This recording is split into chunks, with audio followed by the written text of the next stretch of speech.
Hello, bon weekend. Muraho, nizere ko mumeze neza kandi muriko muhimbaza weekend yanyu neza. Twamaze gushika mu kiganiro Weekend Choice aho tubategura indirimbo zitanu zibafasha guhimbaza weekend yanyu ikakomeza igenda neza nkuko muba muvyifuza.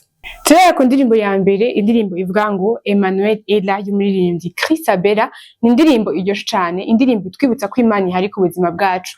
Peu importe icyo tugenda tubamwo, peu importe ama circonstances tugenda tubamwo, ariko Imana ihari kugira ngo idukomeze kandi idushobeze gukora ivyo twe twibaza ko tutokora. Ni indirimbo kandi y'isengesho, indirimbo yumvirije wumva ko igutumirira gusenga kandi igutumira kumva ko Imana ihari ku buzima bwawe. Tuje ku rubuga rwa YouTube tuyikurikirane, wandika Emmanuel Ella y'umuririmbyi Chrisabella ikomeze iguhezagira. Indirimbo igira kabiri, ni indirimbo ivuga ngo imigambi by Daniela Koze, ni indirimbo iryoshe cane, indirimbo yerekana ko canke indirimbo itubwira ko Imana idufitiye imigambi ku buzima bwacu. Imana ifise imigambi myiza ku kazi kawe, ku muryango wawe, ku vyo ugenda ukora, ku buzima bwawe. Rero nta mpamvu ihari yo kwiganyira, nta mpamvu ihari kandi yukumva ko ubuzima bwawe burangiye canke buheze canke ata ntumbero bufise, kubera ko Imana igufitiye imigambi myiza. Tuje ku rubuga rwa YouTube tuyikurikirane, wandika imigambi by Daniela Koze iguhezagire kandi itume uryoherwa canke itume uhimbaza weekend yawe neza. Iyindi ndirimbo igira gatatu, ni indirimbo ivuga ngo ineza yiwe mu Guhimbaza Sound, ngo nabonye ineza y'Imana, ineza y'Imana irakomeye, ineza y'Imana irahambaye.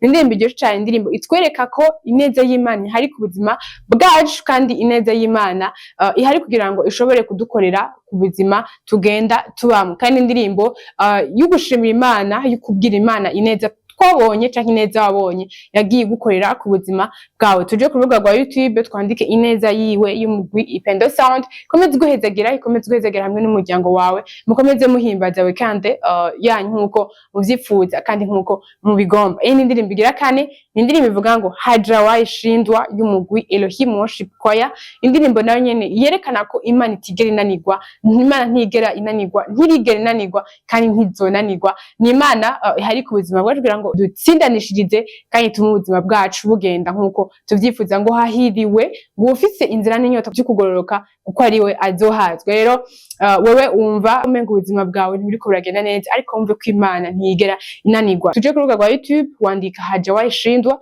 y'umugwi Elohim Worship Choir, ikomeze guhezagira, ihezagire n'abawe. Iyi indirimbo igira gatanu nayo ya nyuma, indirimbo ivuga ngo umutunzi w'ikigongwe y'umuririmbyi Parfait Ineza, indirimbo twibutsa ko Imana ari umunyembabazi, Imana ifise impuhwe, Imana kandi igira ikigongwe, iharira kandi Imana ihari kugira ngo itume ubuzima bwacu bugenda neza nkuko iba ivyifuza. Rero peu importe ivyo waba warakoze, peu importe ivyo wagendeyemwo, uno munsi bikwagiriza bituma utegera Imana canke utagendana n'Imana nkuko vyari bikwiye kumera, ariko ino ndirimbo ije kutwibutsa ko Imana ihari ku buzima bwacu kugira ngo itubabarire kandi dukomeze inadushoboze kubandanya dukora ivyo yifuza. Tuje ku rubuga rwa YouTube rero tuyikurikirane, wandika umutunzi w'ikigongwe y'umuririmbyi Parfait Ineza, ikomeze guhezagira kandi ikomeze kwibutsa ko Imana ihari nk'umunyembabazi ku buzima bwawe. Ikiganiro Weekend Choice kirangiriye ngaha, ariko izindi ndirimbo zose zisanga ku rubuga rwa YouTube tugende tuzikurikirane, duhezagire hamwe na Weekend Choice, tukomeze duhezagirwa naho utaha.